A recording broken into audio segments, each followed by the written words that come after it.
The Futile Flight of John Arthur Benn by Richard Wilson, writing as Edward Halibut. Originally published in Infinity Science Fiction, February 1956. Narrated by Tom Trussel. By putting himself into reverse, the doom-intended man left the 20th century far ahead. 1956 was a good year to get out of.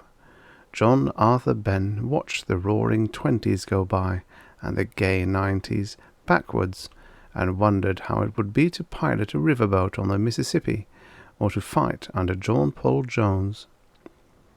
Before he was really aware of it, he was for a speeding second a contemporary of another John, Smith, and thought about the life of the Redman before the colonists began changing things around. By that time the scenery had begun to get monotonous, just shrinking trees, and John Arthur Benn swung over into lateral.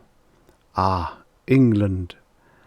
There went another namesake, Ben Jonson, and in a very little while he considered slowing down to meet still another.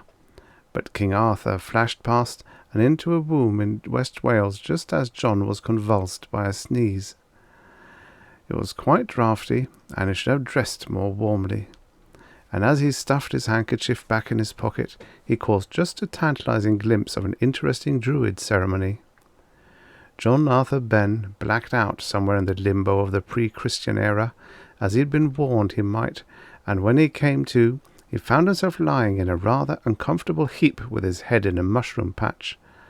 The mushrooms and the trees around him weren't shrinking any more, so John knew he'd stopped, or at least was going very slowly. After a while he decided he wasn't going at all, and got to his feet. It seemed very pleasant here, in the woods, so he found a fallen tree to sit on, and took a wrapped sandwich and a small vacuum bottle of coffee out of his pocket. When he'd finished his meal, he walked to a stream nearby, rinsed the bottle, tossed the waxed paper onto the water to be carried away, and pocketed the vacuum bottle. Now he thought, what? This was scarcely dinosaur country. At this point a wild boar chased him up a tree. To be killed by a boar would be ignominious, after all this, although the animal was well enough tusked to have done the job, and so John Arthur Benn climbed to a high branch where the boar's persistence forced him to spend the night.